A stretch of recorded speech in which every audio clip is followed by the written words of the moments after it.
Salut, ici Jérémy alias Mister Cool pour la chaîne Canal Or Café.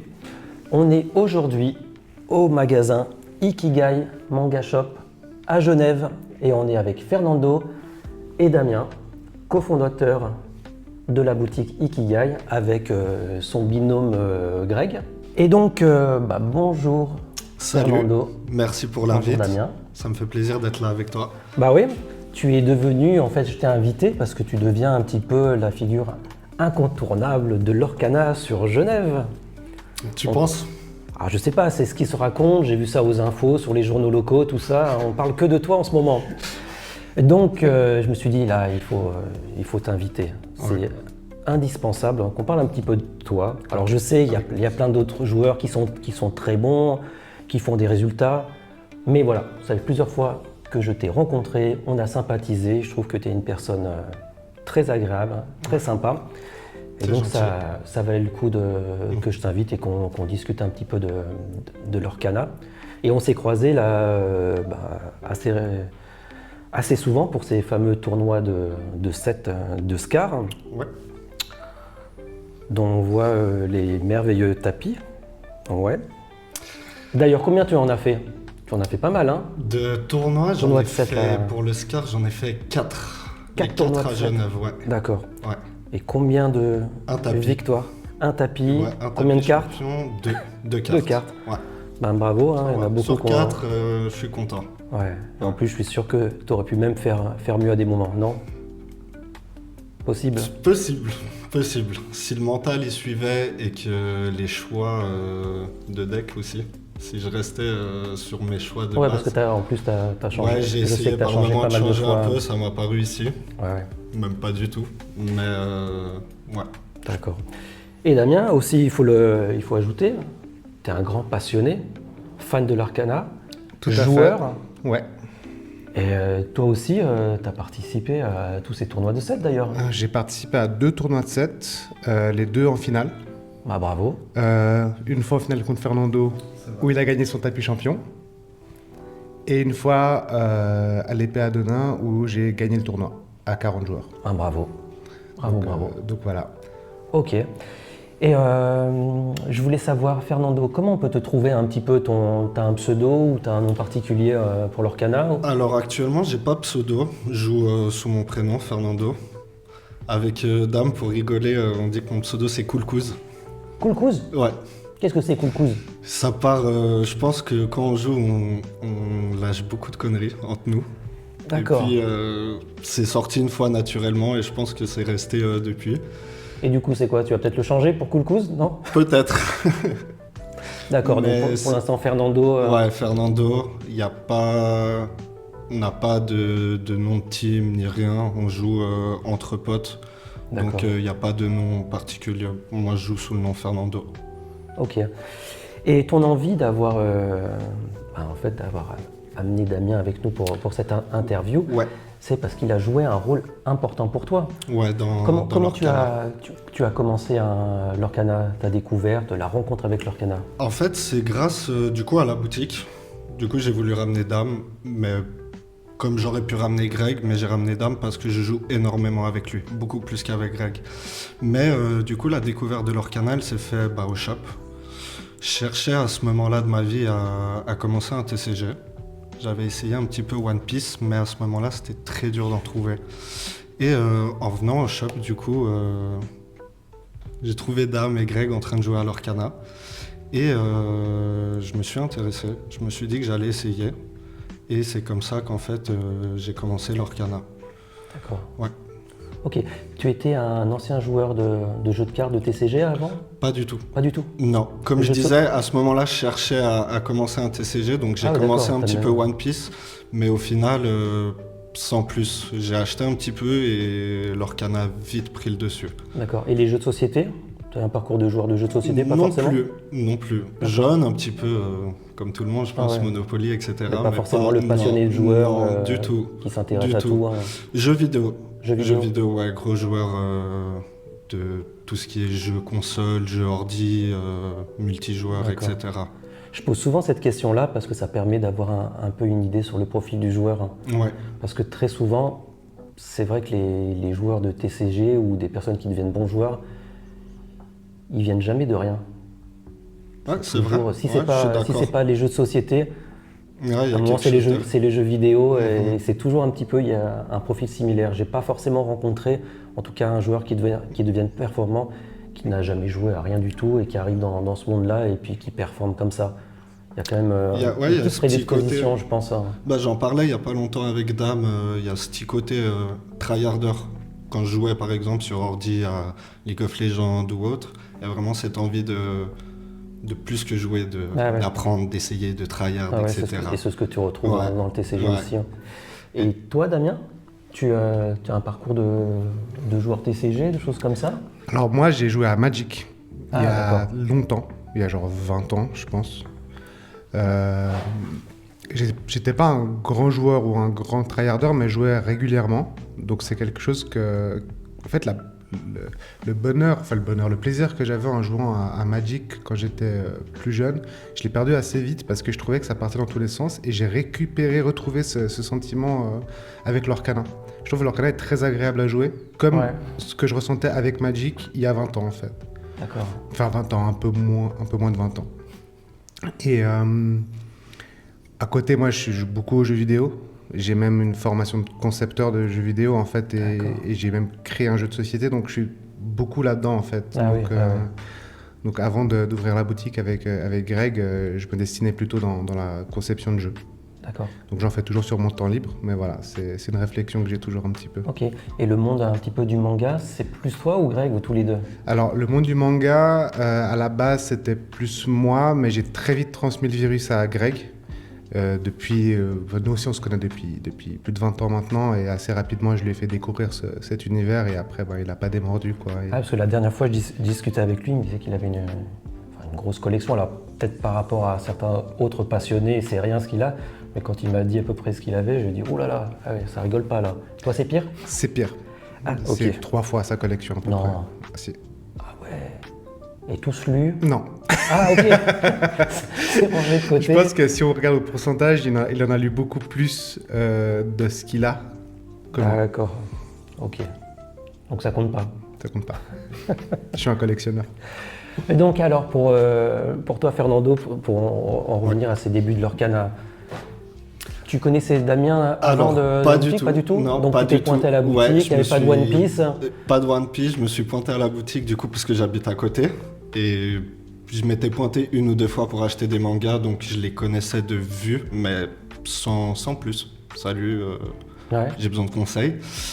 Et du coup, pour l'anecdote, je suis venu acheter un booster que j'ai ouvert en pleine panique. Je me suis mis à trembler et tout devant eux, ils étaient assez choqués. Et pourquoi? Je sais pas, le stress, j'étais quelque part où je connaissais pas, j'étais pas... Enfin, c'était ouais. nouveau pour moi, ouais. D'accord.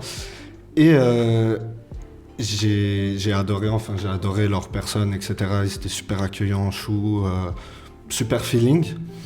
Et je leur ai dit que je vais essayer le jeu chez moi parce que j'avais pas de carte sur Pixelburn à l'époque. Ah ouais. Et je suis rentré et j'ai joué toute la nuit.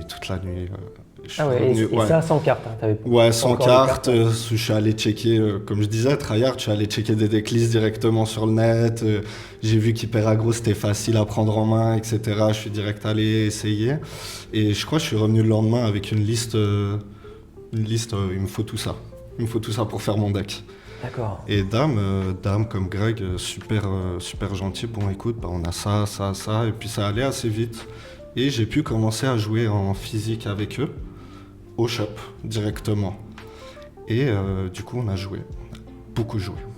Et toi, Damien, à ce moment-là, t'avais déjà un deck de préparé, tout ça, ou t'étais au même niveau, tu commençais à chercher des choses? Non, alors moi j'avais déjà un deck, c'était pas un deck méta. Ouais.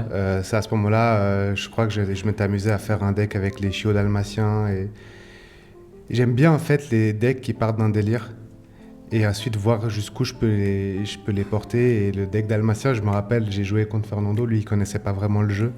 Et je lui ai fait une sortie affreuse avec des dalmatiens je lui mettais 40 lore en un tour. Et puis Ah oui. et Mais aujourd'hui, ce deck, il vaut Ça marche rien, plus, là. ça marche pas, ça marche pas. Et tu tombes sur n'importe quel deck un peu méta, ça marche pas. Mais là, j'ai pu profiter parce qu'il connaissait pas. Et puis moi, je m'amusais, j'avais pas de prétention de vouloir jouer bien ou beaucoup à ce moment-là. C'était vraiment, on découvrait. On avait la chance de pouvoir en vendre ici. Et du coup, ben, lui, ça l'a. En fait, moi, ce que j'ai bien aimé avec Fernando aussi, c'est que il se laissait pas du tout abattre par à se manger des grosses défaites. En fait, je me rappelle quand moi j'ai commencé à faire un deck qui tournait un peu mieux à base de balais magiques, parce que de nouveau, j'avais un délire en mode je veux un deck avec des balais. Et Fernando venait avec des decks où il trouvait des decklists un peu méta et tout pour essayer, et que je sais pas si j'avais plus d'expérience ou quoi, ou si je connaissais mieux mon deck. Et ça, on pourra en parler, parce que moi, je reste toujours coincé sur un deck, alors que lui, il essaye tous les decks. Ouais, après, je sais pas quelle est la meilleure solution, là. C'est un Je grand sais débat. pas, je sais pas. Mais en tout cas, on est vraiment, pour ça, on est très opposés. Et il venait, et puis on jouait, et je gagnais, et il fait, on la refait, on la refait, on la refait. Et jusqu'à ce qu'ils comprennent réellement à quoi faire attention. Et c'est vrai que ça, c'est un côté persévérant que moi, ça m'a beaucoup impressionné, parce que c'est vrai qu'il y en a qui peuvent très rapidement juste en avoir marre, en fait, de se prendre des défaites bien en sûr. boucle. Et lui, c'était non, vas-y, on rejoue, on rejoue, on rejoue. Et voilà. Et là, ce départ avec, on va dire, cette petite avance que tu avais, c'est aussi ta connaissance peut-être de Magic, hein, où tu avais déjà des réflexes de combinaison de cartes. J'avais quelques réflexes, mais après ça faisait une longue pause aussi que j'avais faite. Donc, après, je me suis toujours intéressé un peu à tous les TCG. En plus de Magic, j'ai un peu testé aussi Pokémon, Yu-Gi-Oh, One Piece, j'ai tout essayé. Ah ouais.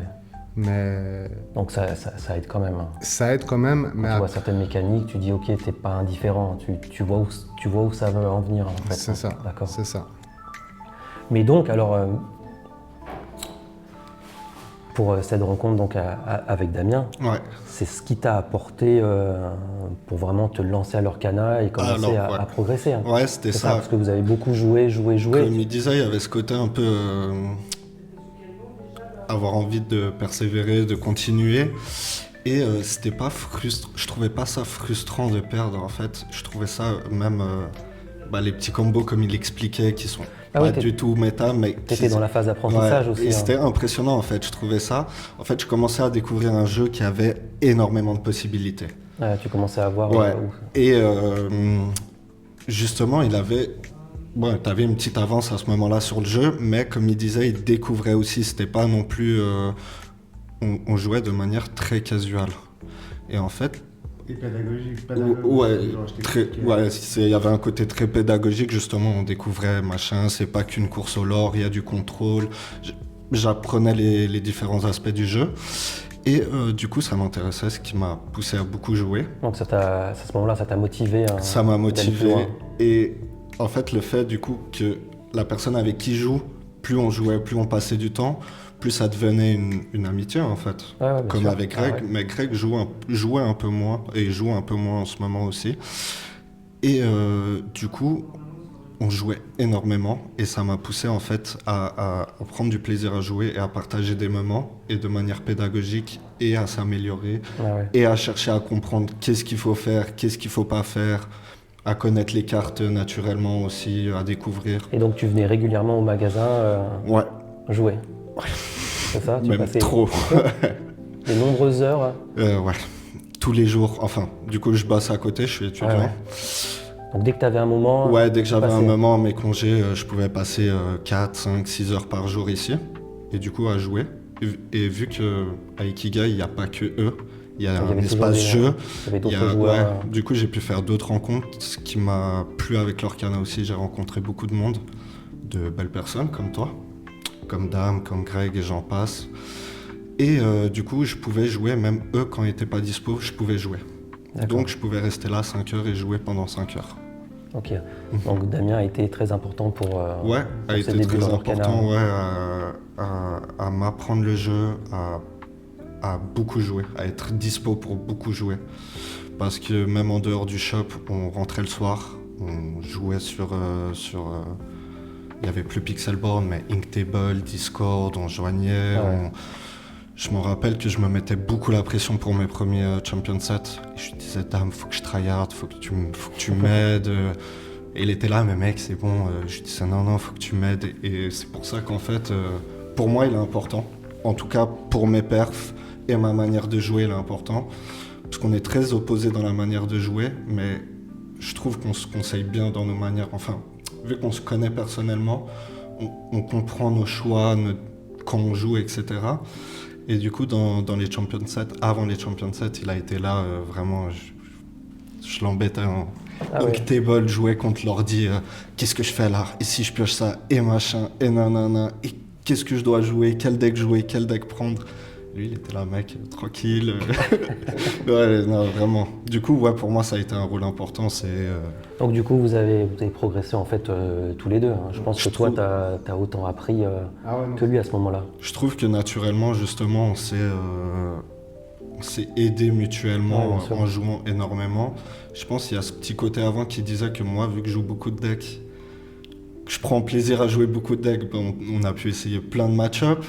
Ah oui, ouais. Du coup, Damien, t'as pu affronter des decks différents à chaque fois. Ça, c'est sympa aussi. Et lui, il a une connaissance du jeu. Enfin, il a eu une connaissance du jeu très bonne. Même avant ce qu'il disait, qu'il jouait balai et qu'il voulait pousser le deck à bout. Moi, du coup, c'est une personne qui m'impressionne à Genève. Parce qu'il fait partie des rares personnes qui, pendant longtemps, ne jouaient pas méta. Par exemple, balai, etc. Et qui performaient en tournoi. D'accord. Et qui performait, comme il disait, qu'il poussait à bout et que même ensemble, on essayait de se dire, bon, bah là, il faut faire sacrifier peut-être quelques balais pour ajouter d'autres trucs, mais il voulait rester dans son truc. D'accord. Bah, super, content d'apprendre tout ça. Hein. Tu as été quelqu'un d'important pour Fernando. Et Damien, parle-moi rapidement un petit peu de la boutique, de la communauté. Hein. Tu me disais qu'il y avait une grande communauté qui venait jouer. Nous, en fait, on a eu de la chance parce que l'Orcana, c'est à peu près sorti en septembre 2023 ou par là. Et nous, notre boutique, elle a ouvert en septembre 2023. D'accord. Et donc, en ouvrant un magasin de manga, on s'est dit on allait vendre un peu des cartes. Et on avait de plus en plus de monde qui nous demandait est-ce que vous allez vendre de l'Orcana? Est-ce que vous en avez? Et puis, on s'est dit ok, il y a une forte demande. Moi, je connaissais un petit peu le jeu parce qu'avec mon ex-copine qui était fan de Disney, elle avait des decks à la maison avec qui on a pu tester un petit peu. Et je trouvais déjà le jeu cool, mais je ne savais pas vraiment si on allait vraiment se lancer là-dedans de manière aussi intense que c'est le cas aujourd'hui. Et en fait, on est vraiment arrivé au bon moment parce que chaque magasin a un petit peu son TCG, je dirais. Où du coup il y a une scène assez complémentaire à Genève parce qu'on sait que nous on aura certains TCG on va avoir une petite communauté alors que c'est très actif ailleurs. Et en fait pour l'Orcana, naturellement il y a une communauté assez importante qui s'est créée. À chaque set en fait on recrute de nouveaux joueurs qui viennent découvrir, qui voient en fait les joueurs. L'Orcana en fait ils créent la vie de la boutique en fait parce que on a tout le temps du monde assis en train de jouer à l'Orcana, principalement. De temps en temps, il y a un petit peu de Yu-Gi-Oh!, de temps en temps, il y a un petit peu de One Piece, mais c'est minime par rapport au fait qu'on a une vraie communauté l'Orcana qui vient tous les jours. Ouais. Et c'est pas que Fernando, c'est vraiment toute une équipe, c'est presque devenu une famille en fait, où les gens se retrouvent là, il y en a qui s'offrent des cadeaux de Noël, enfin bref, c'est devenu vraiment une vraie belle histoire en fait, l'Orcana, et c'est ça la magie de Disney peut-être. Ah ouais. mais en tout cas, non, on est très contents, et du coup à Genève, je pense qu'on a une des plus grosses communautés. On fait des tournois maintenant toutes les semaines, en tout cas on essaye quand on peut, généralement maintenant le jeudi soir.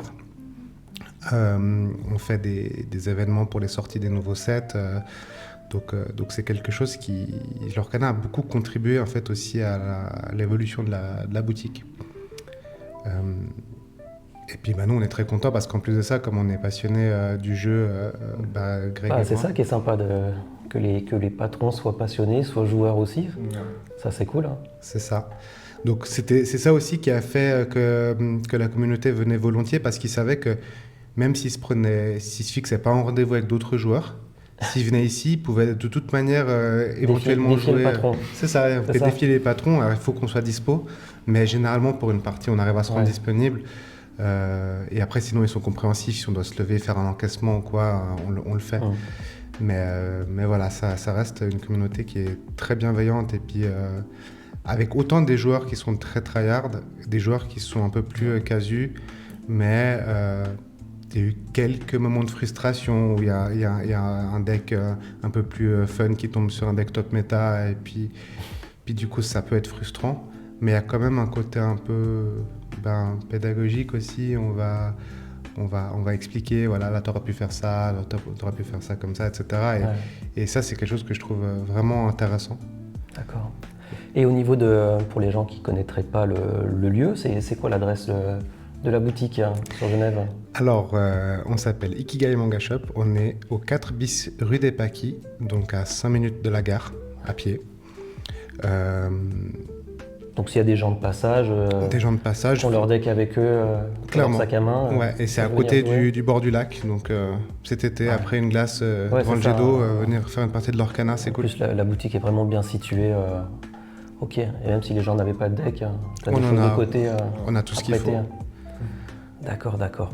Damien, je te remercie. Merci, je vais retourner à ma partie avec Greg. Là, j'étais en train de jouer avant de descendre. Ah oui, ouais. D'accord. Je te laisse retourner en haut. Et je vais continuer avec Fernando pour nous raconter la suite.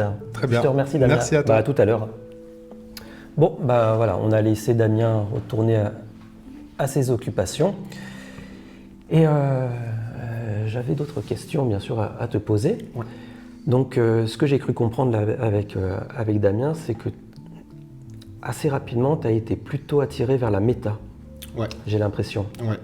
Est-ce que c'était le côté un petit peu rassurant de te dire, ok, moi, j'ai pas envie de perdre de temps dans la construction, je maîtrise pas trop les constructions de deck, je veux aller à l'essentiel, je veux savoir qu'est-ce qui marche. Je pense que c'était ça, surtout vu que je découvrais. Pour moi, il y avait beaucoup de... Je suis arrivé au chapitre 3. Du coup, il y avait déjà beaucoup de cartes de sortie. Pour moi, quand tu arrives dans un nouveau TCG, qu'il y a 600 cartes, je crois que c'est 200 par chapitre. Ouais, 204. Je me sentais pas prêt, vu que je découvrais aussi un peu les mécaniques, etc. Je me sentais pas prêt à build un deck. Et je pense que ça fait aussi un peu partie de mon côté... compétiteur, non? Ouais, tu sais, comme dans les jeux vidéo, je te disais avant, je prends au hasard par exemple League of Legends, j'étais très... je regardais une vidéo d'un joueur compétitif, etc. Et j'essayais de reproduire entre guillemets ce qu'il faisait. C'était un peu une facilité pour moi. T'as pas trop envie de perdre du temps sur les mauvais choix. Ouais. C'était plutôt de découvrir direct quelque chose de... D'accord, ok. Et j'avais pour but, je pense, d'aller en tournoi et d'essayer de performer, en tout cas de faire au mieux. Donc je me disais que la méta c'était quelque chose de... Non, mais de toute façon c'est pas quelque chose de péjoratif de choisir une méta plutôt que d'essayer de construire des decks. Je sais qu'il y a des gens naturellement, ils aiment ça, ils voient toutes les cartes, ils disent il y a moyen de faire quelque chose. Il y a des personnes qui sont plus malins que d'autres sur la construction, c'est pas évident. Moi je trouve que la méta, du coup il y a des gens qui sont vraiment là en train de bosser la méta, de build, etc. autour de ça. Et moi je trouve intéressant si on aime ce côté-là, d'aller directement vers ça. Parce que c'est un gain de temps, comme on disait, la méta c'est souvent intéressant. Du coup les gens vont chercher des choses... Et en plus la méta, de comprendre ces decks un peu compétitifs, t'apprennent aussi à créer tes decks par la suite. C'est ça. Et tu sais après comment les decks fonctionnent. Je voulais rebondir là-dessus. Il y a certains decks qui étaient méta où je voyais des choses qui me plaisaient moins, où je pouvais apporter peut-être mon changement à moi. Mais avoir un deck méta, ça m'a appris quand même assez rapidement les bases du jeu, je trouve. Tu sais, cette histoire de bounce une chèvre, de partir à l'aventure avant. Et puis les decks méta ont naturellement, de fait de leur construction compétitive, une courbe de jeu qui fait que tu as tes tours 1, tes tours 2, tout tombe, ça a du sens. Des fois, quand on construit, on ne sait pas trop. On oublie qu'il faudrait mettre plus de tours 1, un peu moins de cartes qui coûtent trop cher, les non-ancrables, les entrables, les actions à jouer. Donc, on apprend en fait l'équilibre, parce qu'en fait, dans tous les decks méta, on se rend compte qu'ils sont plus ou moins construits de la même façon quelque part. Le nombre de tours 1, maintenant, on a compris que 4, c'était trop léger. C'est ça. Même que dans les couleurs, il y a des packs dans les couleurs qu'on ne touche plus trop généralement. Je pense au pack mime, etc. C'est des cartes qui ne bougent plus trop généralement. Exactement. Donc là, ça nous apprend, quand on veut construire un deck, on sait, une fois qu'on a déterminé une couleur, quelle carte importante à mettre dedans. C'est ça. Là, je commence dernièrement à essayer de build. De A à Z. Mais comme on dit, je me retrouve vite dans ce truc de... en fait, les cartes que j'utilise, c'est des cartes que tout le monde utilise. Exactement. C'est dur de trouver la petite nouvelle carte. La remarque que tu fais, c'est exactement ce que je me suis fait parce qu'à un moment, j'ai voulu construire un deck en partant de rien, en me disant je vais avoir une idée que personne n'a. Ouais. Et tu commences à mettre les cartes et tu arrives à la fin, tu dis mais en fait, ah ouais, ce deck il existe, Ouais, il existe, c'est un deck méta. Finalement, ouais. Non, c'est ça. C'est pour ça, moi, je suis assez fasciné par les gens qui cassent la méta, entre guillemets. Là, dernièrement, par exemple, avec le deck mine. Ouais, il y a des c'est des bases qu'on petits malins. connaît, tu sais, mais c'est un peu des decks sortis de nulle part à des moments de la méta qui brillent, qui performent. Et moi, c'est un aspect du jeu qui me fascine. Ouais, c'est intéressant ça. Hein. Et ça me fait rire parce que justement, avec Dame, on a un peu ce délire de temps en temps le soir, on s'envoie des pics, on va casser la méta et on commence à chercher des cartes. Est-ce que cette carte, est-ce qu'on pourrait tourner? Mais généralement, ça donne rien. Mais ouais. Puis après, des fois, c'est un peu curieux parce que il y a des decks qui deviennent méta tout simplement parce qu'il y a eu un gros tournoi, un gars a fait un deck un peu particulier avec certaines cartes et tout d'un coup, la communauté estime que c'est un deck méta. Ouais. Alors que c'était juste à un moment T, Ouais. un gars qui a mieux joué ou qui a eu un pairing incroyable, une chance ou son choix de cartes correspondait, c'était plus favorable contre d'autres decks. Ouais. Un effet de... C'est pas trop, ça mélange tout ça, c'est un effet de mode aussi. Ouais, c'est l'impact, je pense qu'on ces gros tournois. Ouais. Pour les gens comme moi qui justement cherchent des decklists, ils sont à l'affût des nouvelles decklists. Exactement. Et dès qu'ils voient, vu que maintenant la méta, je trouve qu'actuellement, elle tourne un peu en rond. Depuis... Ouais, mais je pense qu'on se dit, on se fait cette remarque à chaque fin de set, je crois. Ouais. À chaque fois la fin de set, on dit on tourne en rond. Et au final, là, sur ce chapitre-là, il y a eu un nombre de decks qui sont sortis. Il y en a eu pas mal. C'est vrai. Mais on arrive sur la fin, les gens ont fait leur sélection de decks forts et ils prennent pas de risques. Ouais, je trouve c'est ça en fait. C'est un peu ça, je crois. Mais du coup, disons que dans une méta, dans les challenges où du coup on va souvent voir, je sais pas, du rouge-bleu, du rouge-violet et du style song par exemple, voir un deck lieu, comme il y a eu un challenge avec 28 lieux arrivés, je pense que les gens voient ça, c'est nouveau, les gens ont envie d'essayer. Il y a un peu ce côté surprenant. Je pense que beaucoup de joueurs essayent de build des decks un peu. Je sais pas, je parle au nom de beaucoup de joueurs, mais... On essaye, je pense. Ou en tout cas, si c'est pas de A à Z, c'est au moins de changer 1 à 2 cartes selon ses goûts. Et puis des fois, on fait des decks qui nous correspondent. On joue des decks de la méta qui ne nous correspondent pas du tout. Ouais, ça, on n'arrive pas à les comprendre. Je suis d'accord avec toi. Combien de fois j'ai eu des cartes en main en me disant je sais pas comment le gars il a pu la jouer cette carte. Je suis d'accord. Parce que naturellement, je n'ai pas envie de la jouer. Je veux l'ancrer, elle m'intéresse pas. Ou je n'ai pas la vision, j'ose pas la poser tout de suite en me disant mais si je la pose, elle va pas être utile, j'ai mieux dans les mains. Et on la met de côté tout le temps. Et je pense quand on arrive à ce point-là, donc soit il faut demander des conseils en disant cette carte-là, il faut absolument la poser, t'inquiète pas, tu verras dans quelques tours, elle fera son effet. Ou alors il faut la virer pour mettre des choses qui paraissent plus évidentes pour chacun. Ouais, je pense qu'il y a le style de jeu, comme tu dis, est important. Là où avant je te disais j'essayais beaucoup de decks, etc. Par exemple, moi, Steel Song, je suis pas un joueur Steel Song, mais ça reste un de mes decks préférés. À voir quand il est joué, quand il est piloté, la manière dont il exploite les mécanismes du jeu. Tu sais, les chansons, les shifts, tout. Il triche sur les encres, j'adore ce deck. Non, je trouve que c'est le deck le plus polyvalent de l'Orcana et c'est vrai qu'il est beau à voir. Par contre, c'est un deck que je n'arrive pas à jouer. J'arrive pas à jouer, je pense que j'oserais pas le prendre en tournoi. Pourtant, ça reste un deck fort, hein, c'est pas un deck. Mais pour revenir à ça, ce que tu disais, au style de jeu, je pense que faut quand même adapter ton deck à ton style. C'est important. Et ça, je pense que c'est vraiment important que les gens arrivent à se poser les bonnes questions. Se dire, est-ce que ce deck me correspond réellement?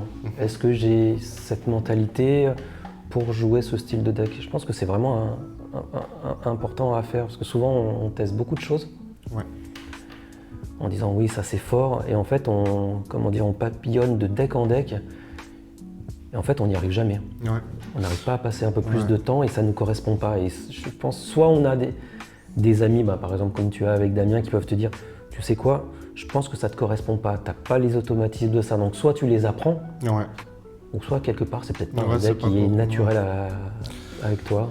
C'est vrai, j'ai croisé quelques personnes dans différents tournois que je trouvais dommage, qui étaient un peu comme ça, dans le sens où je prends un deck fort, donc je vais performer, mais en fait non, il se rend compte qu'il performe pas, et ensuite il a un discours, cette personne a un discours du style La bonne pioche, les bonnes sorties, ouais, tout ça. ouais. En fait ton deck est plus méta, donc je vais prendre ce deck et au prochain tournoi il change de deck et il performe pas. Ouais. Mais mon deck m'a chié dessus, c'est dommage. Alors que des fois il y a des gens qui ont des decks moins méta. Et en plus, ce genre de choses, surtout quand tu connais un peu le deck, quand tu vois des joueurs le jouer, de façon extérieure, tu vois que ça leur correspond pas réellement. Ouais, je suis d'accord. Tu vois, par exemple, les petits choix qui sont pas vraiment optimisés. Et je pense que les gens, il faut qu'ils restent très ouverts, qu'ils restent humbles et puis à l'écoute de l'autre aussi, de demander. C'est important. Moi, j'aime bien les fins de partie. Alors, tu perds ou tu gagnes, j'espère qu'en général ça se passe bien, mais qu'il y a une petite discussion à la fin. Alors dans les tournois, c'est un peu compliqué parce qu'on n'a pas beaucoup de temps, mais ces moments, je trouve que c'est les plus importants. Les plus importants dans le jeu, c'est quand on fait le point avec l'adversaire. Et quand l'adversaire nous dit, tu sais, je vais te donner un petit conseil, je pense qu'à ce moment-là, c'est là que tu as fait l'erreur. Ou là, tu n'aurais peut-être pas dû faire ça. Et quand tu y repenses, tu te dis, putain, mais c'est vrai, mais j'étais bête. Dans ce moment-là, de rester quand même à l'écoute, de ne pas être bloqué en me disant mais qu'est-ce qu'il me raconte, ça n'a rien à voir. Je suis d'accord avec toi. Moi j'ai eu des très bons conseils. Je fais un petit coucou à Julien d'ailleurs avec son maudit deck Jafar. Jafar, le Julien. Que pour ce tournoi de 7, mais j'ai pas arrêté de tomber sur lui. Ouais. J'en pouvais plus. J'ai perdu à chaque fois que j'ai joué contre lui, sauf le dernier tournoi à l'épée de nain, où j'ai réussi à faire une égalité. Donc ça veut dire que j'ai progressé, je commençais à comprendre comment fonctionnait son deck. Et encore, il m'a dit à la fin, t'as fait 2 erreurs contre moi. Et c'est vrai, quand j'ai repensé, il me dit mais c'est pas possible, mais je suis con, c'est pas vrai. Exemple bête, je glisse cette petite info là parce que je pense qu'on le fait tous et c'est important de prendre en compte de ça. Il jouait son deck Jafar, je jouais un deck violet-vert. Et la carte très forte contre deck Jafar, c'est d'avoir la Ursula. Pour enlever ce rêve bleu, c'est important, ça l'embête tout ça, et ses chansons. Et je joue Ursula, il me montre sa main. Cette partie où l'adversaire te montre la main, c'est vraiment très important. Et souvent, je le vois, en tout cas je parle pour moi, mais peut-être d'autres le font aussi, on regarde les cartes du style « ouais ok d'accord ». Et des fois, je sais pas, par arrogance, par snobisme, tout ça, on passe pas trop de temps à regarder les cartes. Tu dis oui, j'ai vu ta main, ok, c'est bon, on passe à autre chose. Mais ce moment-là est tellement important de regarder. Et une chose que je n'ai pas regardée, donc Julien m'a transmis l'info, là j'ai appris énormément de choses, je n'ai pas regardé. J'ai regardé en fait les cartes qu'il me montrait sur, ok, il a une carte d'action, il a une carte qui est assez forte, moins forte. Mais l'élément important, j'ai pas regardé le côté ancrable et non ancrable. Et en fait, il avait plein d'actions non ancrables et il avait une chanson ancrable, Mes amis de l'au-delà, et Zeus, et 2 Zeus, je crois, dans le truc. Et moi, qu'est-ce que j'enlève bêtement? J'enlève un Zeus. Voilà. Du coup, il peut ancrer. Du coup, il peut ancrer et en plus de ça, il peut. Même plus tard, je me souviens plus exactement s'il l'avait ancré ou s'il avait quand même joué Mes amis de l'au-delà pour avoir de la pioche. Parce qu'en plus, il commençait à plus avoir de cartes en main à ce moment-là. Parce que je lui avais fait Ursula, Kit qui bounce. Plusieurs fois, je l'avais bien embêté. Je me suis dit, ça c'est l'astuce à faire contre lui. Et moi, je lui enlève un Zeus. Et à la fin de la partie, il me dit, je pense qu'à un moment, le tournant de la partie, tu m'as enlevé un Zeus alors qu'il fallait m'enlever Mes amis de l'au-delà. Je pouvais plus ancrer. J'étais un peu bloqué. Donc voilà ma petite parenthèse. Comment on apprend quand je parle des fins de partie, l'adversaire voit beaucoup plus de choses dans le jeu de l'autre souvent. Non, c'est vrai. On n'a pas forcément un grand recul sur ce qu'on fait, mais par contre l'autre le voit. Et ça c'est hyper intéressant de choper des infos comme ça. Il sait ce qui va l'embêter. Donc, exactement. Mais je suis d'accord avec toi. Du coup, je me rappelle notre première rencontre à un tournoi. On se connaissait pas du tout et qu'on a commencé à parler à la fin de la partie de manière comme ça. On parlait de la game. Ah mais c'est intéressant, pourquoi ça? Et je m'en rappelle pas exactement qu'est-ce qu'on se disait, mais c'est vrai que ces fins de partie sont Ces moments intéressantes. sont hyper Ouais. importants. Il faut vraiment. Alors, le truc, Ouais. c'est des fois on discute et puis on rentre chez soi, on a déjà tout oublié. Ouais, ouais. Ce qui est vraiment important, c'est pouvoir Ouais. prendre des notes, de Ouais. garder son petit carnet et de se Ouais. dire conseil. Quand je regarde la main de l'adversaire, regardez les cartes ancrables ou non ancrables, Ouais. plutôt que juste Ouais. la force des cartes. Je suis d'accord avec toi. Bien Et faire attention à ce moment-là. je trouve que c'est même un moment qui est important parce qu'on on s'affronte en tant qu'adversaire, mais on finit la partie et au final on parle du jeu. Bien sûr, Qui est bien la sûr. passion, qui est le but. Et je pense qu'à ce moment-là, on a réellement tous à apprendre quelque chose. Ouais. Je pense que si une personne se dit j'ai rien à apprendre, Ouais. Ouais, c'est je mal pense barré. qu'il a pas compris le jeu et la part du hasard et du pairing et tout le reste. Et des petites subtilités que peut Ouais, avoir du le jeu. deck de Ouais, bien l'adversaire et la stratégie de l'adversaire. Ouais. Parce qu'on a tous une façon de penser avec des petites subtilités qui marchent ou qui marchent pas. Mhm. Mais à des moments, on a tous un souvenir d'un coup qu'on a fait et qu'on est hyper content. Mhm. Parce qu'en fait, c'était le coup qu'on voulait faire et ça fonctionne. Ça nous fait pas gagner la partie souvent, Ouais. Ouais, mais ouais. tu dis, mais c'est d'enfer. Ce petit coup-là, c'est excellent. Et l'adversaire le voit. Bah, pour l'anecdote, je me rappelle d'un de mes premiers tournois, je crois, où du coup je commence à découvrir un peu le jeu, etc. Et je tombe contre Greg, qui jouait rouge-violet à ce moment-là, contrôle. Et pour la faire, en bref, je T6, enfin il a 6 encres, je suis à 16 de l'or. Pour moi, j'ai gagné la game. Du coup, je me vide de ma main, je crache ma main sur le board. En mode, j'ai déjà de quoi l'orer pour 4 sur le board, mais je vais juste lui dire, bon, tiens, regarde, je peux poser tout ça, à toi, j'ai gagné. Ouais. Et je connais son deck à ce moment-là. Et bah, il ancre, soyez prête. Je bloque à 17 de l'or, et puis il remonte et il gagne la game.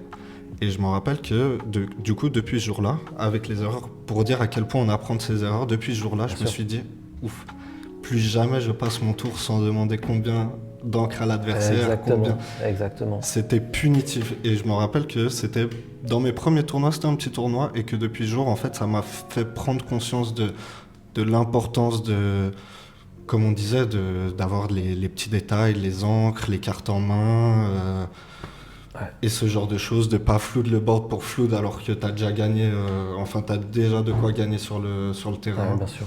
Et c'est pour ça aussi, c'est important de peut-être pas trop papillonner sur les decks et de passer un peu plus de temps, aller un peu plus en profondeur sur les decks, même si ça paraît évident ce que je dis. Moi, je le vois un petit peu comme, quand on a un deck, comme réellement un jeu de société. Ouais.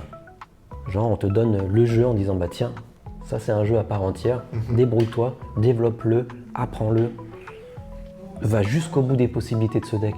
Parce qu'en réalité, combien de decks on les survole, hein. Ah ouais, non, très On clairement. les survole. Ouais, ouais. Il y a des gens qui ont des compétences, hein, qui sont un peu plus doués que d'autres, donc ils vont le jouer, ils vont peut-être faire des victoires avec. Mais honnêtement, même ces joueurs-là, ils survolent le deck. Mhm. Ouais, Ils vont pas jusqu'au bout. parce que même avec beaucoup de temps passé sur un deck, je pense que des fois, par hasard, je joue énormément rouge-bleu. Et même après 100 games, je découvre encore des choses Encore du des deck. choses, ouais. D'autres possibilités, d'autres manières. Donc oui, je disais avant que je joue énormément de decks, mais la plupart, je les survole. Ouais, à Tu chaque comprends fois. le gros, mais tu survoles Alors c'est la ça, moitié c'est des- sympa de Ouais, ouais. jouer plusieurs decks aussi, Oui, parce que mais- ça t'apprend aussi quand tu les affrontes. Ouais, tu Le fait survoles. que tu les Ouais. aies joués, tu dis ok, tu sais comment ils fonctionnent quand tu vas tomber contre le deck que tu as déjà joué, ça c'est important aussi, hein. Et je pense que ça se remarque sur certains joueurs qui, quand ils survolent pas les decks, quand ils connaissent le Ouais. deck. Ouais, tu le vois tout de suite, hein. Le tournoi qu'on avait fait, où on s'était rencontrés, je me rappelle d'une personne avec qui tu étais venu, qui jouait bleu-gris, Ouais, c'est Thomas. Thomas. Et du coup, Salut Thomas. Salut. Du coup, j'étais assez nouveau à ce moment-là, en tant que joueur encore. Et il joue son bleu-gris. Et surprise, je reste bouche bée en fait. Je vois le mec qui connaît son deck à la perfection. Ah oui, parce qu'il le joue depuis Ouais, longtemps. Ouais. Et pour revenir à ce truc où en fait il y a des gens qui survolent pas leur deck, qui les jouent et qui vraiment apprennent les match-ups et tout. Et c'est Et un surtout peu- quand tu parles du bleu-gris, c'est vraiment l'exemple type. Ouais. Parce que c'est un deck, tu Ouais. le joues une Ouais. fois, t'es écœuré à vie. Ouais, ouais. Et je jouais rouge-violet à ce moment-là. Donc j'étais un peu confiant, j'étais là, Ouais. bleu-gris, j'ai le match-up. Et puis il me regarde à la fin, il dit je connais le match-up par cœur. J'étais là, bah, ça se voit. Il m'a impressionné. Je me rappelle que le lendemain, je suis venu au shop, j'ai fait un bleu-gris. Non, Et pour il faut- dire, il faut que je comprenne faut que comment ça j'essaye. fonctionne. Ouais, je suis très comme ça aussi. Ouais, ouais. Je vois quelque chose, j'ai envie de le reproduire. Je pense un peu dans tous les jeux, je suis comme ça. Et du coup, ouais, je me rappelle que je suis venu le lendemain, j'ai essayé de faire un bleu-gris parce que ça m'avait fasciné, en fait, cette connaissance. Non, mais c'est toujours fascinant de tomber sur des joueurs qui jouent leur deck depuis longtemps et qui ont toutes les petites astuces, hein, que ce soit quand ils démarrent ou quand ils sont deuxième joueur, quand ils sont en phase même d'être dominés, ils ont pas beaucoup de l'or d'avance et ils arrivent à retourner la situation et qui c'est arrivent fou. à toujours C'est être fou, c'est confiants. impressionnant, ouais. C'est qu'ils connaissent bien leur truc. Hein. C'est un petit peu la réflexion que je me fais ces derniers temps, de me dire peut-être qu'il faut trouver chaussure à son pied et passer un peu plus de temps dessus. Ouais. Mais c'est tellement grisant, ça a tellement envie de... T'as vu toutes ces cartes qu'il y a? Ouais, c'est ça. C'est génial, même par plaisir du jeu. Tu te dis, Ouais, mais j'achète pas des cartes pour qu'elles restent dans mon classeur. C'est exactement la remarque que je me fais. C'est dommage. Hein. Ça m'embête de voir mes boîtes se remplir et de rien pouvoir faire Ouais, avec parce ces cartes. qu'autrement, t'achètes plus rien, Ouais, t'achètes ouais. que le nouveau chapitre, t'achètes 3 cartes et puis c'est fini. Ouais, et ça me frustre, je suis obligé d'en faire quelque chose parce que je suis pas collectionneur de base en fait, je suis joueur. Et du coup, avoir des cartes qui dorment, ça m'embête. Ah ouais, je suis obligé. ouais. Mais en même temps, tu vois, on parlait de se concentrer sur un deck. J'ai remarqué qu'en me concentrant, tous mes derniers tournois, le deck avec lequel j'ai performé, c'était rouge-bleu. Au-delà que ça soit un très bon deck, très fort, etc., j'ai remarqué que je le survolais pas. Et du coup, j'apprenais énormément en jouant ce deck. Que ça soit sur le deck, sur les decks adverses, sur la méta en général. Donc, comme quoi... Mais je pense que c'est aussi... c'est assez typique et caractéristique de ce bleu-rouge. Quand on joue bleu-rouge, on n'a pas envie de le survoler. Parce qu'il est tellement particulier à jouer qu'à un moment, tu peux pas dire je le survole, autrement tu sais pas le jouer. Tu peux pas le jouer du tout. Tu peux pas. Contrairement, tu vas prendre, je sais pas moi, un vert violet, Ouais. tu vas te dire ouais, je le survole. Alors il est très complexe, parce qu'il n'y a pas de contrôle. Ouais, non, très clairement. Il faut être malin. Ouais. C'est un deck de malin, ça, Ouais. le vert violet. Ouais. Mais je pense que c'est pour ça que tous les joueurs de bleu-rouge passent du temps sur leur bleu-rouge. Parce qu'ils demandent du travail. Ouais. Déjà du travail juste pour comprendre tes cartes, parce qu'elles font toutes plus ou moins la même Ouais. chose, mais de façon différente. Et dans quel ordre le faire? Ouais, les grands-mères Tala, les développe ton cerveau, et les mères Azuri, tout ça, comment ça s'appelle Typo, non? À chaque fois, tu as ton truc où tu prends tes 2 cartes, tu en mets une dessous, tu en as une qui va dans tes mains, tu en as une qui va dans Ah la... ouais, le bleu lumière, ouais, Voilà, non, à chaque bien fois, il sûr. faut connaître ton rythme. Ouais. Parce qu'autrement, tu mets 2 heures, tu es là, ok, celle-ci, elle va où déjà? Bien Dessous, sûr. ok, elle va dessous. Je pense que c'est un deck qui m'a beaucoup discipliné dans ma manière de jouer. Ouais. Parce que même, comme on disait, il faut faire les choses dans l'ordre. Je pas Exactement. ancrer, partir avec Flaversham. Et être piocher organisé 2. sur ton board aussi. Ouais, hein. Ah ouais. Je vois combien de joueurs de bleu-rouge c'est ça, où moi, dès que je les vois jouer, je leur dis, s'il vous plaît, mettez vos tas d'encre clair, Ouais. ça va là, les objets Ça vont là, va, mais pas à gauche, à ouais. droite. Ça Faut être va. organisé, hein. Ouais, ça m'a beaucoup discipliné. Je tombe des fois en mirror, du coup. Et c'est marrant, on a tous une manière de jouer différemment. Mais par exemple, moi, je mets mes objets à gauche. Et eux, en fait, je vois qu'ils mettent leur objet avec leur personnage. Et je commence à m'y perdre, genre je vois rien. Un fishbone avec un typo, avec une glace à l'eau, tout à l'ordre. Et je m'y perds, même Ouais. moi. Ouais. C'est vrai qu'on a des manières de jouer qui sont différentes. Donc le bleu-rouge, je pense qu'il amène naturellement à travailler plus que sur les autres decks. Et je pense que c'est pour ça qu'on papillonne un plus sur les autres decks en fait, hein, en pensant qu'ils sont un peu plus faciles à jouer, hein, Ouais. un peu plus naturels. Ouais. Mais Ouais, bien entendu, on ouais. sait qu'il faut passer du temps sur tous les decks, Non, très en clairement. réalité. Ouais, il n'y a pas de secret. Je pense que c'est une des choses aussi qui m'a permis en tout cas de performer. Je me prétends pas bon joueur, qui m'a permis de performer, c'est de passer énormément de temps à jouer. Genre, je pense qu'il n'y a pas de secret alors qu'il y en a. On peut être bon, on peut avoir d'ailleurs, des automatismes. Ce que tu dis là, ça m'amène en fait sur une question que je pose souvent, mais je vais te laisser développer ça.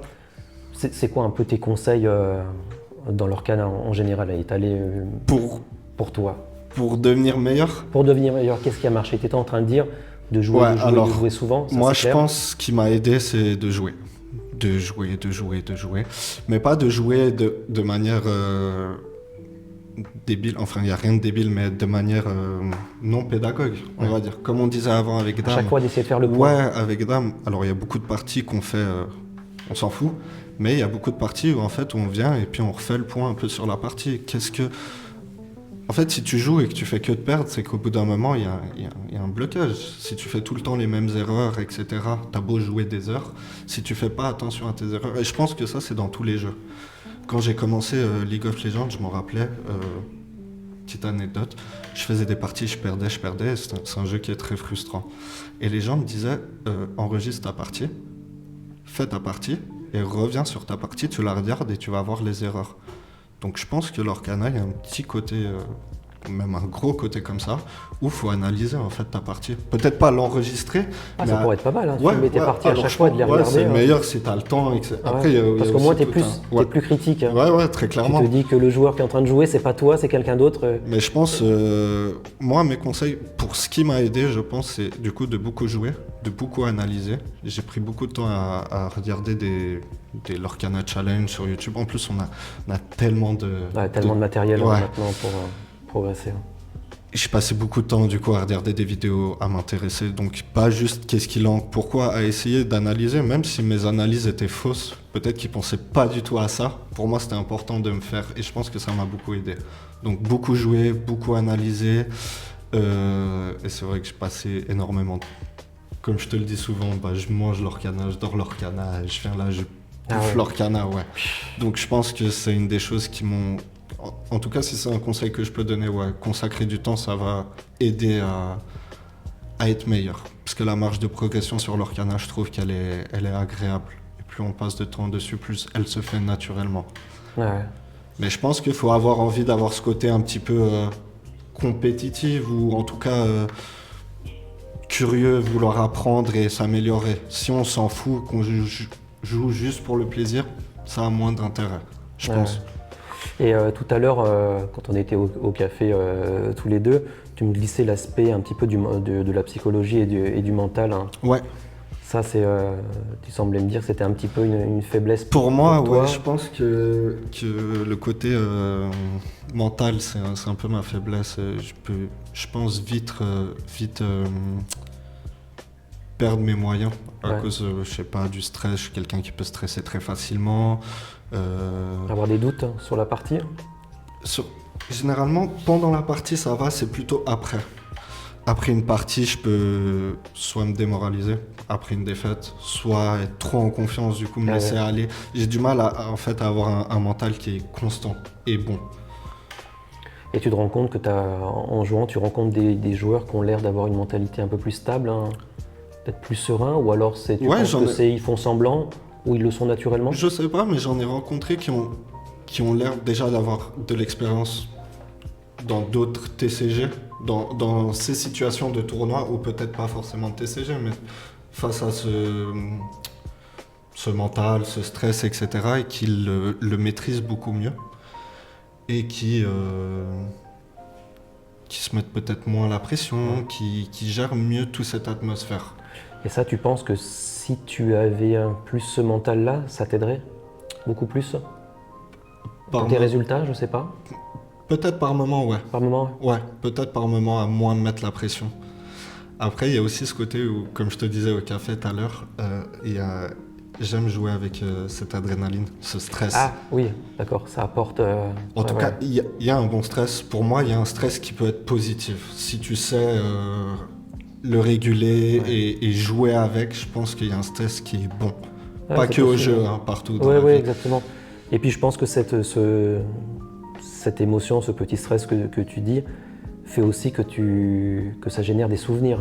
Aussi, ouais. De partie. Ouais, je suis d'accord avec toi. Dès qu'il y a cette émotion, tu associes l'émotion au moment que tu vis. Ouais. Et peut-être que tu te rappelles mieux d'un tournoi parce que tu as eu ces émotions-là aussi. Rien que là, en parlant de stress et de souvenirs, j'ai des souvenirs où fin de partie, la game est croustillante, on est les 2 à 18 et ça joue à rien et je commence à piocher ma carte et je suis en train de trembler, tu sais, parce que c'est le moment décisif, mais c'est un bon stress, tu sais. J'arrive dans ces moments-là, généralement, quand c'est le bon stress, à poser et tu sais un peu lâcher prise, mais j'aime bien ce stress. Mais là où mon mental flanche un peu parfois, c'est je pense dans la pression, à me mettre la pression, à trop vouloir quelque chose, à trop écouter les gens, tu sais. Ouais, je pense qu'à un moment, il faut arriver à prendre du recul aussi sur la partie en disant c'est qu'un jeu, il n'y a rien de grave, Non, il faut que je prenne du plaisir et que ce soit aussi un jeu un petit peu de partage, parce que même si c'est un jeu d'affrontement, je pense qu'il devient agréable quand il y a un vrai partage avec ton adversaire. Oui, je suis d'accord avec toi pour ça. Parce que tu peux jouer de façon compétitive, être complètement serein, détendu, annoncer ce que tu fais, et l'autre il t'annonce. Ouais. Bah, ces aspects-là, du coup, c'est un conseil que je peux donner aussi. Ces aspects-là, il faut les avoir. Et j'essaie de les avoir tout le temps. C'est important. Même quand je veux performer, je veux quelque chose, je suis pas comme ça, je viendrai jamais de manière désagréable, intimidant. Bien sûr. Non, au contraire, j'aime prendre mon temps, avoir même quelqu'un devant moi qui découvre le jeu. Je suis passé par là, donc j'aime prendre mon temps. Je peux te relire la carte. Est-ce que tu penses que quand tu arrives à une table avec un joueur, il faut un petit peu forcer les choses pour être un peu plus avenant avec la personne, pour, je sais pas, le dire lui bonjour, parler, ça va, parler un petit peu. Parce que c'est vrai que dans la communauté de jeux de cartes, alors l'Orcana, selon les dires de beaucoup de gens qui sont dans les TCG, c'est plus cool, c'est plus familial, c'est plus détendu. Ok, ça dépend à quel niveau de la compétition. Mais il y a quand même des gens qui sont un petit peu particuliers dans ce monde-là. Moi, je viens pas de ça, mais c'est un peu le côté un peu geek qui reste enfermé dans leur chambre. J'en ai rencontré aussi. C'est pas des gens qui ont naturellement. Ça veut pas dire qu'ils sont pas sympas. Non, très clairement, je vois ce que tu veux dire. Très timides, très réservés, ils n'ont pas l'habitude. Et il faut les décoincer un peu. Je pense qu'il faut, comme tu dis, il faut rien forcer. Il faut que ça reste naturel. Je pense qu'il ne faut pas se forcer, de toute manière se forcer à quoi que ce soit. Mais il faut être avenant, je pense. Avenant et respectueux surtout. Généralement, le reste, ça suit. Mais c'est vrai que parfois, tu tombes, et c'est comme partout, tu tomberas sur des cons, excuse-moi du terme. Ouais, bien sûr. Alors des fois, c'est même pas, j'ai remarqué, c'est même pas qu'ils sont, c'est juste que, voilà, ils ont une attitude très particulière. Mais en dehors de ça, ils peuvent être très gentils, très sympas. Mais il faut les décoincer. Ouais, ça aussi. Et ça, je fais un clin d'œil un petit peu à mon épouse. Comme c'est une femme et qui, lors des tournois, elle tombe sur des gars qui sont un peu bourrus, vraiment les geeks dans leur truc. Et je sais je pense qu'elle a compris le truc et elle les taquine indirectement. Et en fait, on en a discuté, elle se rend compte qu'en fait, ils sont souvent pas à l'aise avec les nanas. Le fait de jouer avec une femme. Ils n'ont pas trop l'habitude. Et puis comme elle les taquine un petit peu, il faut qu'ils se décoincent un peu. Donc ils sont gênés, tout ça. Donc je sens aussi, au fond de ces personnes, des gens très réservés, assez timides, et au final qui ont passé beaucoup de temps sur leur jeu de cartes ou sur le profil de joueurs de jeux vidéo, beaucoup de temps, plus à l'intérieur qu'à l'extérieur. C'est marrant. Donc des fois ça me fait sourire, c'est pour ça, en ayant vu ça maintenant, je prends beaucoup plus de recul. Et quelque part ça me fait sourire parce que des fois je me sens extérieur à ça, je me dis non, moi j'ai pas passé du temps comme eux, je viens pas tout à fait de ce monde-là, donc ça me fait sourire. Donc je sais que quelque part, c'est moi qui devrais faire l'effort. C'est vrai. La personne, il ne faut pas attendre qu'elle devienne tout d'un coup souriante et avenante, pas du tout. Pas du tout. Ouais, tu peux, parce que tu es de nature comme ça, je pense aussi. Oui. Ce qui pousse un peu. Oui, voilà. Enfin, parce que je tu te fais une réflexion. Recul, Ouais, tu te fais une réflexion en prenant du recul. Mais c'est bien, il faut des gens comme ça. Parce que moi, je pense être réservé aussi. Timide, réservé, etc. Sans forcément avoir le profil... geek, qui s'enferme dans sa chambre. Je suis quelqu'un qui a passé énormément de temps dehors dans ma jeunesse. Mais je pense que peu importe ton histoire, etc., il y a des profils qui font que... Mais quand même, on est d'accord qu'il y a ce style de profil dans le TCG. Ouais, bien sûr. Mais c'est cool parce qu'en tout cas, dans l'Orcana, et c'est mon premier TCG, en tout cas en tournoi, etc., du coup, je vois que... C'est plus ouvert, c'est plus différent. Il y a tellement de profils différents, c'est trop sûr. marrant. On voit de tout. Des fois, je joue, je suis étudiant, je tombe avec quelqu'un qui travaille en banque, quelqu'un qui est sans emploi, des entrepreneurs, et c'est fou. Des enfants. Et en fait, d'ailleurs, c'est ce que tu dis là. c'est ce qui m'amène à prendre plaisir à vouloir faire des petites interviews comme ça. Moi, je trouve que ce côté-là est vraiment sympa, en fait, d'en savoir plus sur les personnes. Ouais. Et comme tu Moi, dis, je trouve ça sur trop ces, bien. sur ces profils, Mhm. ce profil différent. Ouais, j'aime bien. Du coup, il y a vraiment une différence, beaucoup de profils différents et c'est cool. Ah ouais. C'est cool. Et ça fait que, bon, pour le moment, le jeu est assez sympathique. Ouais, il se porte Même bien. si dans le compétitif, ça peut être plus dur. Mais je pense que c'est comme dans la vie de tous les jours. Je pense qu'à un moment, c'est un échange avec les joueurs. Ouais. Même si tu joues dans un gros tournoi compétitif, il y a un moment, je pense que tu peux apaiser l'ambiance, Ouais. d'être plus relax. Alors, j'ai pas encore fait de gros tournois challenge, par exemple, mais tout ce qui est champion set, j'ai pas rencontré de mauvaise Mauvaise énergie, énergie. tu sais, même sur toutes les tables, pas que moi personnellement. Ouais. Genre, c'était toujours un bon moment, découvre des gens, etc. Au final, j'y vais un peu tout seul, mais sur Genève, on commence à se connaître un peu tous les joueurs, donc on est là, on parle, Bon, on passe. ça fait aussi que ça apaise, que tout le monde se connaît. Ouais, que t'as justement, déjà croisé les c'est gens. un bon moment. Au final, il n'y a, Ouais. y a pas de guerre, il n'y a pas de. Au contraire, même quand il y a des petites guerres, c'est bonne guerre, tu sais, Bah oui. c'est oui. rien de méchant. C'est, Non. ouais, du coup, non, je trouve que c'est cool. Mais même dans des gros tournois, tu peux avoir la chance de tomber J'imagine. que sur des joueurs Je très parlais sympas. pas de gros tournois parce Ouais, que ouais. je les ai pas faits, mais j'en doute pas. Mais il y a des gens, c'est vrai, il y a des gens qui ont eu des mauvaises expériences. Des gens. Alors après, je sais pas. C'est compliqué parce que tu sais jamais si c'est soi-même qui générons des fois une mauvaise énergie et du coup la personne en face ressent ça et en fait c'est un peu réciproque. C'est Je sais pas, c'est comme dans la vie, il y a Ouais. des gens qui ont toujours des problèmes Bien et sûr. tu dis mais comment vous faites Ouais. C'est Qu'est-ce marrant que que tu vous parles de dégagez ça. Il y a Dame. des gens qui attirent ça. Ouais, Dame m'a fait la remarque l'autre fois et du coup j'essaie de travailler là-dessus maintenant.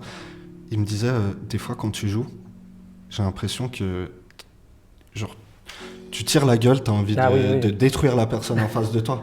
Et en fait, je pense que je suis dans un état de concentration, etc. Oui, c'est ça. Du coup, tu oublies ton visage, tu t'oublies. Ouais, et du coup, je dois être un peu peut-être l'impression de m'ennuyer ou quoi. Non, c'est pas le cas. Et je pense que des fois, ça arrive aussi où on a l'impression qu'on dégage quelque chose de mauvais. Du coup, ça peut créer des moments de. Ouais, c'est Ouais. ça. De mauvaises discussions. Du Et, coup, mais c'est bien qu'il m'ait fait la remarque. Maintenant, j'essaye aussi de travailler dessus. Moi, je vais pas être là mais Bien il sûr. faut, ouais, Ouais, parce ouais. qu'il y a des moments où tu te concentres, tu fais plus attention. Mais ouais, je pense qu'il faut dégager quelque chose de bon. Ah oui, ça, je pense que Mhm. c'est important. Alors après, voilà, il y a des personnes, tu peux rien y faire. Hein. Ouais, ils sont comme Ils ça. sont comme ça, tu subis la partie, tu es obligé de la jouer tranquillement. Mais c'est là qu'il faut pas être. Il faut gérer son émotion pour pas être sensible à ça. Très clairement. Parce que ça fait perdre des parties aussi. Mhm. Il y a des gens qui sont très doués pour ça, pour en jouer. Ouais, des d'où gens qui ont d'où le des- mental, hein, ce qu'on Ouais, disait ouais, avant. ouais. Il y a des gens qui arrivent à te mettre une ambiance de merde pendant une partie. Mhm. Et si tu es sensible, tu as juste envie de quitter la table. Et il faut pas. Ouais. Il faut pouvoir jouer en disant ok, c'est pas grave, Ouais, du coup, je joue, j'essaie de ne pas être sensible à ce qu'il raconte, le ton qu'il a et tout ça. je me suis retrouvé à C'est faire des difficile. tournois où du coup, pour rebondir à ce qu'on disait avant, il faut prendre du plaisir avant tout à jouer. Et je me suis retrouvé à faire des tournois où à la fin des 4 rounds, je me suis pas amusé. J'ai pas pris de plaisir à jouer. Donc au-delà que j'ai pas perf ou que j'ai perf, c'est pas ça la raison, c'est que j'ai pas pris de plaisir à jouer. Et du coup, je rentre chez moi et je suis deg parce que j'ai mis à disposition une journée où j'ai congé ou Ouais, autre bien sûr. pour prendre du plaisir à faire quelque chose qui me plaît et qui me procure du bien. Et au final, je me suis pas amusé, je rentre chez moi frustré. Bah c'est embêtant. Ouais, c'est ça le souci un peu dans ce monde un petit peu compétitif, hein. C'est de trouver ce juste milieu, de toujours avoir ce plaisir-là. Ouais. Et c'est pour ça qu'il y a des gens, à un moment, qui arrêtent aussi. Hein. Pour plein de raisons, à un moment, ils se rendent compte que cette émotion, ils peuvent plus la gérer, ils passent un cap où il n'y a plus de plaisir. Et surtout, voilà, c'est pas une profession. Non, Les gens ne gagnent pas leur vie avec ça, donc tu te dis ok, je gagne ma vie, donc je fais des efforts quand même. ça serait beau, mais non. C'est pas la même chose. Normalement, c'est le plaisir. Il y a des gens qui Avant font ça tout, par ouais. plaisir. Et surtout l'investissement financier qui est conséquent. Très clairement. Très C'est un clairement. truc de fou. Hein. Moi, je connaissais pas le monde du TCG, je voyais juste les tarifs je sais pas, dans les jeux de société, quand on met 50 ou 60 balles dans le jeu, tu dis c'est déjà un budget. Là maintenant, on peut arriver sur 1 à 2 cartes dans ces prix-là. Moi aussi, Ça fait peur, ça fait... Oui. J'ai un entourage qui n'est pas du tout dans le TCG. Je pense que si je dis à certains amis à moi que j'ai acheté un playset de génie à 80 balles, ils me regardent, ça va. Et ça mène aussi une autre facette dans ce jeu où c'est pas pour tout le monde. Ouais, non, très clairement. Si tu as de l'aisance financière, tu pourras jouer plus, tu pourras acquérir les cartes. Après, ce qui est cool avec Disney, c'est cette direction à j'ai pas le terme, à pas vouloir rendre les cartes excessivement chères, accessibles, à le rendre accessible à tout le monde. Mais bon, il y a des choses qui changeront pas. Une carte méta coûtera quand même plus cher, etc. Il y a des choses qui changent pas, mais en tout cas, c'est cool qu'ils fassent quelque chose d'accessible. Tu sais, des promos de ligue, des petits trucs aussi accessibles à tout le monde. Et ça, j'en ai pris conscience tout simplement en discutant avec les personnes qui, à chaque fois, je faisais ce genre de remarques un peu sur les tarifs. Ils me disaient, mais tu rigoles là? Toi, tu connais pas les autres TCG? Ouais, c'est ce qu'on m'a dit aussi, je connaissais pas. Les decks sont encore plus chers, certaines cartes sont encore plus chères, et l'Orcana, c'est rien à côté. Donc j'ai fait, d'accord, ok, bon. Mais quand même, je trouve que... non, ça reste un prix. Un deck à 500 balles, c'est 500 balles. Hein. Ça fait peur de mettre ce montant-là pour un jeu. Un jeu qui va être temporaire. Parce que tu sais qu'après, peut-être que ton deck ne marche plus, il faudra tout changer. Puis il y a un chapitre qui casse le jeu entre guillemets, ou n'importe quelle raison. Ouais, c'est vrai. Donc là, au niveau psychologique, autant avant quand une carte était à 10 francs, c'était difficile. Maintenant, ma limite, je l'ai poussé beaucoup plus loin. Tu vois, 40 balles, d'accord. Ok, c'est normal. C'est normal. C'est ça, on se dit que c'est normal. Folie, ouais, c'est fou. Quelle folie. Et c'est pour ça que, du coup, avec Dame et d'autres noms, pour pas citer tous les noms, ce que j'aime bien, c'est qu'on a un peu cet aspect... pas argent, amitié, du coup. Mes cartes, c'est tes cartes, et tes cartes, c'est mes cartes. On a beaucoup de cartes. Au lieu qu'elles dorment, prends-les, joue-les. Et inversement. C'est clair. Alors dans le raisonnable, hein, mais c'est parce qu'au-delà de ça, on est amis et puis que, comme on disait, c'est une passion et Quand tu vois le nombre de cartes qui sont côté, qui sont pas jouées, si tu les utilises Après, pas. Je pense que voilà, ça reste propre à chacun. Je pense que c'est une manière de voir les choses, une manière d'être, etc. J'en veux pas aux gens qui vendent les cartes. Ou quelqu'un que je connais qui va me dire elle est 30 balles. Je dis c'est normal, ça fait partie du truc. Mais je pense que c'est important avec ses amis en tout cas de pas se prendre la tête et de pas oublier que c'est des cartes. Ah ouais, bien sûr. Et donc tu me disais que pour ce dernier chapitre, tu as joué beaucoup bleu-rouge. Hein. Ouais. C'est ça, tu es focalisé là-dessus. Ouais, depuis le dernier chapitre. Donc celui-là et celui d'avant, le Mirabelle. Et par exemple, si je te demandais, pareil, c'est une question que je pose assez souvent. Bon, là, je te prends un petit peu au dépourvu. Si tu avais 3 cartes à me citer que tu adores, ou plus, allez, 3-4 cartes que tu adores, que ce soit dans la couleur de ton deck ou pas en général, qui serait incontournable pour toi. C'est marrant parce que je me pose souvent la question et du coup, je peux te répondre assez rapidement pour au moins une carte. Duck. Le prof. Ah non, d'accord. Ouais, le prof gris.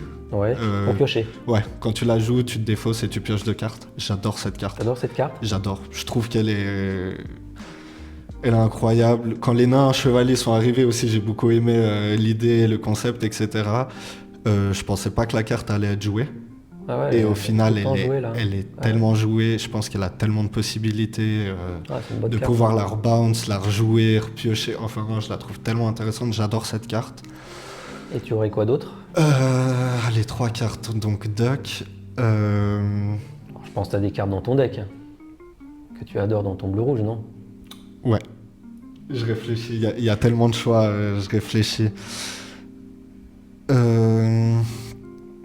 Le Maui peut-être? Le Shark? Ouais, pas forcément. Bizarrement, c'est pas une carte qui me plaît. J'arrive pas à la jouer. D'accord. Depuis la nouvelle decklist du gagnant de Melbourne, Ladine, je la trouve incroyable dans sa decklist, mais moi je n'arrive pas. Il y a Je sais pas, il y a beaucoup de choix. J'adore la beaucoup, hein. petite Sissou. Petit Tissot? À D'accord. 3 qui bannit un personnage à 1. Ça, c'est une carte que Qui est beaucoup enlevée, j'ai l'impression, dans les rouges bleus, mais que je trouve incroyable. Ouais, enlevé par cette histoire de tendance. Ouais, ouais. C'est tout, hein. Alors que j'adore cette carte. C'est une Tu carte sais, combo indispensable, hein. avec le bloc de glace, etc. Ouais. J'adore. Et petite dernière carte que j'aime beaucoup. Que ce soit pour sa puissance, ça peut être l'illustration ou autre. Ouais. hein. Bonne Ouais, question. c'est difficile comme ça. hein. Ouais, il y a tellement de... Tellement de cartes. Ouais. Dans une autre couleur, en violet peut-être. Je sais que beaucoup de gens, à Ouais, chaque fois, c'est les vrai, histoires il y a beaucoup de la violet. chèvre, du lapin, des choses comme ça. On me l'a souvent dit, cette carte-là. Je crois que j'aime beaucoup la réponse qui soigne. Réponse. Ouais, j'adore cette carte. Je trouve trop bien, trop. Ça change une partie. Hein. Quand je En joue fait, au bon moment, c'est... Si je peux te citer plein de cartes, tu sais, il y a la bête que j'adore, il y a le Robin, shiftable, etc. Mais vraiment des cartes que je trouve intéressantes, qui donnent des possibilités. Ouais, je pense que je vais te dire en dernier la réponse. Ouais. De toute façon, dès que tu as vu, tu tournes autour de la pioche. Ou à chaque soyez fois. prête. Allez. Ou soyez prête. Ou soyez bien sûr, prête. bien sûr. Pour rester dans mon deck, Ah je ouais, dirais ouais. soyez prête. J'espère juste qu'elle ne soit jamais bannie, cette carte. Non. Faut pas. Trop bien. Faut- Après, ouais. En fait, il y a tellement de cartes. Là, je vais te dire Diablo. Le Diablo, que quand il est arrivé, j'adore cette carte. Celui qui shift, hein, qui ouais. permet de piocher. Non, ouais. Il y a tellement de cartes. Mais souvent, on tourne autour de la pioche, hein, Ouais. t'as remarqué. Hein. Ouais, j'adore cette Parce que la capacité pioche, à ça piocher. donne- Ouais, ça donne j'adore des les decks possibilités dans le pioche. jeu, hein. Ouais. Mais mon coup de cœur, en tout cas pour ce set, c'est le prof, Doc. D'accord. Et donc là, au niveau du chapitre 7 qui va arriver, Ouais. tu as déjà des petites idées ou tu veux un petit peu renforcer ton bleu-rouge? Parce qu'il y a quand même des choses qui vont le renforcer. Ouais. Je pense qui que sont intéressants là, qui arrivent. en début de set, généralement, ce que je fais, c'est que j'essaye plein de choses. Genre, je me focus pas sur mon deck méta. D'accord. J'attends de voir un peu comment la méta évolue avant de trop toucher mon deck. Ouais, Donc, je pense que là, il y a le bleu-gris qui me tente pas mal. d'accord, le bleu-gris. Le bleu-gris que Ok. je pense qu'il y a une nouvelle belle là, en fait. C'est une cost 3. 3-3. Quand tu bannis un item, tu peux la jouer gratuitement. ça. Je pense que... Ça permet tout de suite au tour 1. Tu poses Tour une 1. glace à l'eau, Ouais, tu la bannis tout de suite. tu l'as banni. Tu poses. Tu peux la poses, bannir ouais. pour soigner rien. C'est ce que j'ai vu. Hein. Tu joues belle. T'as une chanteuse au T2. C'est une chanteuse. À En voir. gris. Ouais, à voir. Mais en tout cas, il y a le bleu-gris qui m'attire. Il y a le bleu-vert que j'ai envie d'essayer aussi, parce que ça fait 2 sets que je mise sur le bleu-vert. Ah ouais. Et qu'on en voit arriver, mais ça fait vraiment 2 sets où j'emmerde dame avec, avec le bleu-vert. Ouais, bleu-vert, carrément on en a build un. Ça va être quelque chose. Et je pense qu'il y a trop de choses à faire. Cracher sa main, la récupérer, ancrer. Enfin bref. Et là, tu as vu une carte qui sortait du lot pour toi? Pour le bleu-vert, En général, de ce que tu as vu, c'est quoi que tu disais? Saphir Coil, j'ai pas le nom en français. Ouais. Un objet, à chaque je- fois que t'ancres, tu peux cibler un personnage et lui donner moins 2 d'attaque. Ouais. Ah ouais, j'ai vu Donc cette ça carte. peut se cumuler à chaque fois que t'ancres et par objet que t'as. Je trouve ça débile. Moi qui joue rouge-bleu, je trouve ça C'est intéressant, ouais. avec la Sissou. Ouais. Sissou ou autre, hein, des Médusas, des petites Sissou. Je trouve que du coup des gros tons comme la grosse Cendrillon, par exemple, qui est moi un personnage qui m'embête généralement. Enfin, embête entre guillemets, parce que j'ai beaucoup de réponses à ça. Mais pouvoir lui donner -4 en un tour et la tuer avec une petite Sissou ou un bagarre ou n'importe. Ouais, c'est trouve intéressant, ça- ouais. Je trouve que pour moi là actuellement c'est une des cartes qui me hype le plus, mais j'adore la Tamatoa enchantée. Pas Ouais. forcément pour son effet, la carte. Je Ouais, la trouve mais même- magnifique. Même pour son effet, là, c'est quand même... Ouais, je sais plus exactement. Récupérer tu un vas objet, récupérer jouer, 2 objets. Ouais, et tu peux jouer Direct. gratuit quand il part Ouais. à l'aventure. Je trouve que c'est super intéressant de pouvoir donc partir à l'aventure, jouer sous fétiche gratuit et pouvoir jouer Tamatoa le même tour. Ça fait un gros finisher. Sinon, c'est super Ah intéressant. ouais, ça paraît costaud. Mais ouais. en tout cas, la carte m'intéresse beaucoup pour son enchanté. Je la trouve Ouais, elle est très jolie. magnifique. Ouais. Ah ouais, elle est super. Là où j'ai eu beaucoup de peine avec les dernières enchantées, cartes au trésor, etc. Sont belles, mais Et la Bagheera? la Bagheera, Est-ce que tu vois la carte Bagheera en grise? qu'est-ce qu'elle fait déjà? Je crois qu'on l'a vu hier. Déjà, elle coûte 5, elle est ancrable, Ouais. elle l'aura 2. Ouais. Elle a 3 de défense, je crois qu'elle a 4 ou 5 d'attaque. Ouais. Et surtout, quand elle est bannie, via n'importe quoi, pas forcément un défi, elles font l'effet de tuant la bête. Ouais, elle inflige 2 dommages à tous les personnages. À tous les personnages. Je pense que c'est super intéressant. C'est costaud ça.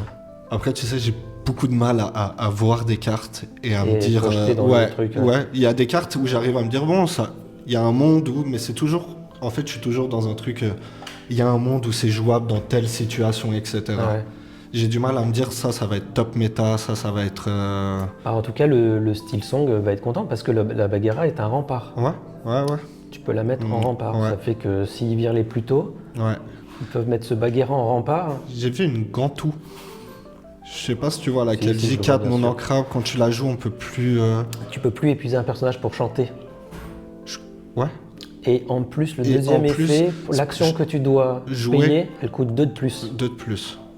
Si tu veux absolument Ouais. payer une action. Ouais. Genre, t'as soyez prête, Ouais. va te coûter 9. Ouais. Je la trouve trop bien. À voir. Pareil. 4 voir en non ancrable, mais situation. à voir, tu vois, À encore voir une en fois, je sais situation, pas. C'est compliqué. Ça, c'est pas mon taf. Moi, j'ai un taf Ouais. de joueur. Ouais, Il y a c'est ça. assez de gens qui font des decks. Exactement. Mais On verra ce que les gens vont. j'ai un peu vont peur. construire J'ai autour. l'impression que ça peut partir un peu dans tous les sens. Je sais pas, en fait. J'arrive pas à évoluer. Je sais pas si la méta va rester pareille, si ça va partir dans tous les sens. Mais je Je trouve pense que qu'il ça y va a... être toujours pareil. Il y a des gens qui vont construire des nouveaux decks. Mhm. Et puis, il y aura toujours la base qu'ils vont Ouais. développer. Les decks sont déjà assez forts. T'as vu, depuis le début de leur canal, on tourne toujours autour des mêmes decks. Et on attend des bonnes cartes Ouais, pour les des mêmes améliorer. cartes. Ouais. Mais en tout cas, À j'ai voir. hâte de voir. Je trouve qu'il y a des cartes intéressantes qui vont arriver ce set. Ouais. Là où franchement, je parlais avec beaucoup de gens ici de l'Orcana en ce moment et les gens commençaient à se lasser un peu. Trouvaient qu'on tournait en rond.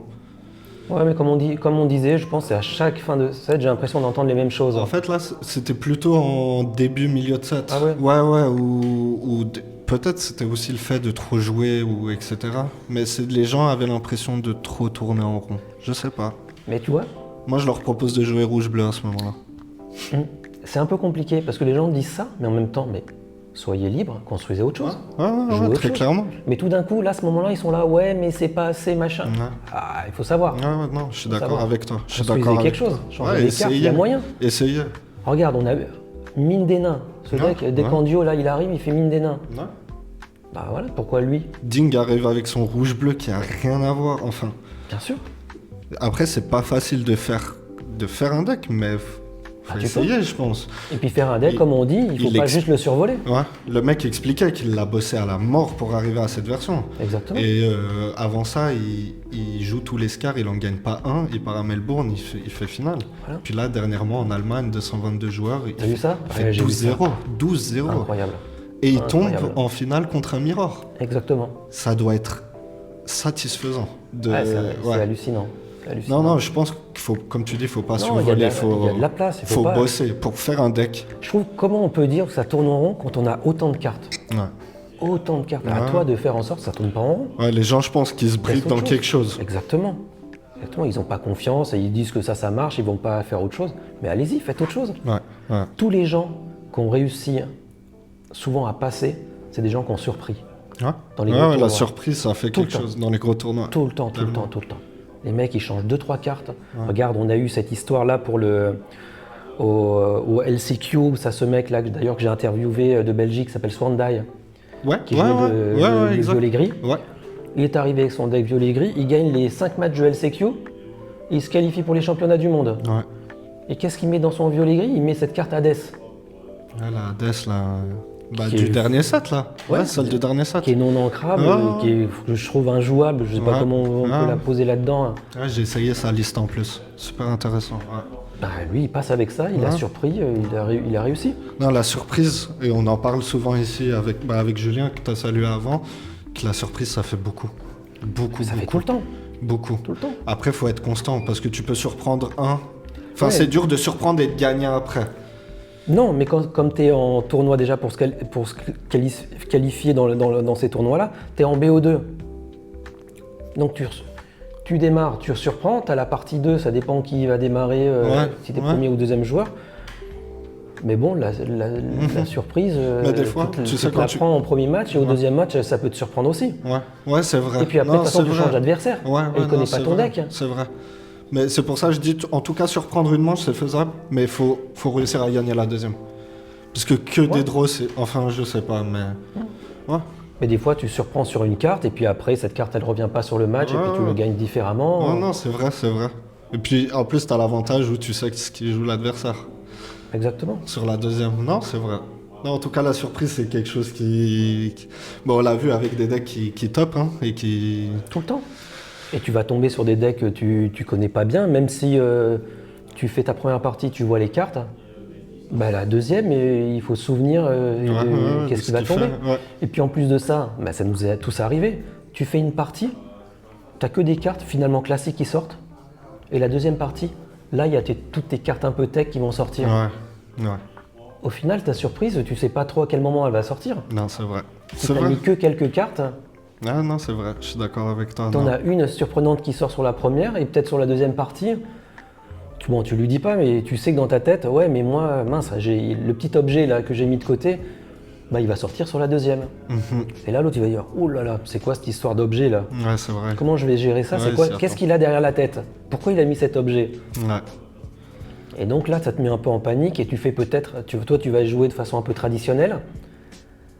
Et tu vas pas prendre en compte ce qui va t'amener les derrière. possibilités, ouais. Exactement. Non, c'est vrai, je suis d'accord avec toi.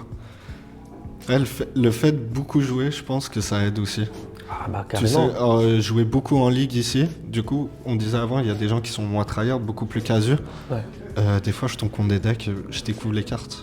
Bah carrément. Et j'aime trop ces situations, du coup, Bah parce ouais. que je suis en C'est pour train ça de qu'il faut- m'adapter. Il faut toujours rester hyper humble. Tu tombes sur un gars, tu sais que s'il a sorti ces cartes-là, tu sais pas trop pourquoi il les a sorties.